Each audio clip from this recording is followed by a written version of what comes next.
स्वागत है आप सभी का इस नई वीडियो लेक्चर क्लास में। आज की इस वीडियो लेक्चर क्लास में हम जानेंगे कि औद्योगिकरण यानी कि इंडस्ट्रियलाइजेशन क्या होता है। बहुत ही आसान शब्दों में हम इसको पढ़ेंगे, ठीक है। बहुत ही सिंप्लीफाई करके मैंने चीज़ों को आपके लिए लिखा है, ध्यान देकर समझेंगे इसको। देखिए, औद्योगिकरण वह प्रक्रिया है जो संरचनात्मक आधार पर भारतीय समाज में होने वाले सामाजिक रूपांतरण को स्पष्ट करती है। रूपांतरण का मतलब होता है ट्रांसफॉर्मेशन।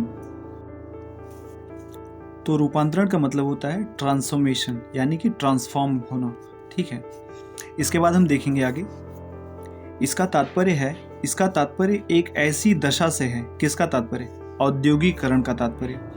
इसका तात्पर्य एक ऐसी दशा से है जिसमें पहले का कृषक समाज एक औद्योगिक समाज के रूप में बदलने लगता है। इसी को कहते हैं रूपांतरण, ठीक है।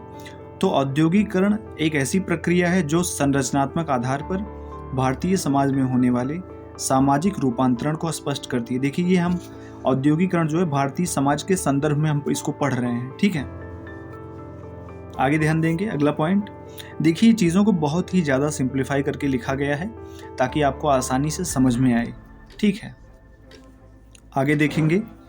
नगरीय और ग्रामीण क्षेत्रों में नए नए उद्योगों की स्थापना होने से जब उत्पादन बड़ी बड़ी मशीनों द्वारा किया जाने लगा, तब श्रम विभाजन और विशेषीकरण की आवश्यकता महसूस हुई, ठीक है। श्रम विभाजन और विशेषीकरण की आवश्यकता महसूस हुई। अब देखिए, यहाँ पर जो ये श्रम विभाजन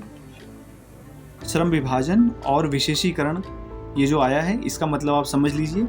इसका मतलब होता है कि किसी बड़े काम को जब हम छोटे छोटे हिस्सों में बांट देते हैं, ठीक है, छोटे छोटे हिस्सों में बांट देते हैं और हर एक हिस्से को करने के लिए हम अलग अलग लोगों को नियुक्त कर देते हैं। तो इससे क्या होता है, इससे जो काम होता है हमारा वो एक तो बढ़ जाता है छोटे छोटे टुकड़ों में, और उसके लिए हम अलग अलग लोग डिसाइड कर देते हैं। तो उससे वो काम जो है वो दक्षता से पूरा होता है। जैसे अलग अलग काम करने के लिए अलग अलग व्यक्तियों को जब नियुक्त कर दिया जाएगा, तो जो व्यक्ति एक खास काम को करेगा तो वो उसमें क्या हो जाएगा, उसमें मतलब विशेष दक्षता हासिल हो जाएगी, और इसी प्रक्रिया को हम विशेषीकरण कहेंगे। और श्रम विभाजन, क्योंकि लोगों को काम बांट दिए गए हैं तो इसलिए वो श्रम विभाजन भी है, ठीक है। अगला पॉइंट देखेंगे।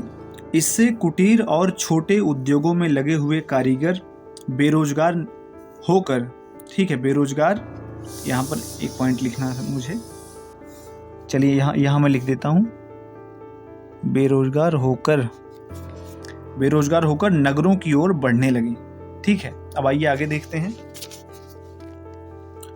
औद्योगिक केंद्रों में जब विभिन्न क्षेत्रों और संस्कृतियों के लोगों ने साथ साथ रहना शुरू किया तो समाज की परंपरागत संरचना में परिवर्तन होने लगा। जब एक जगह इकट्ठा होकर कई सारी संस्कृतियों, कई सारी भाषाओं, कई सारे क्षेत्रों के लोग जब एक साथ रहेंगे तो जाहिर सी बात है उनके बीच में जो इंटरैक्शन होगा उससे समाज की जो पुरानी जो व्यवस्था रहेगी, जो परंपरागत संरचना रहेगी, उसमें परिवर्तन होना शुरू हो जाएगा। अब ये जो पॉइंट मैंने नोट करके लिखा है, इस पर आप विशेष ध्यान देंगे। आजीविका उपार्जित करने के ढंगों में बदलाव आने से, आजीविका मतलब रोजी रोटी कमाई जो जाती है ये, ठीक है। आजीविका उपार्जित करने के ढंगों में बदलाव आने से लोगों के विचारों, मनोवृत्तियों और व्यवहार के तरीकों में भी परिवर्तन होने लगा। इस परिवर्तन ने एक और लोगों के जीवन स्तर यानी कि लाइफ स्टाइल में सुधार करने के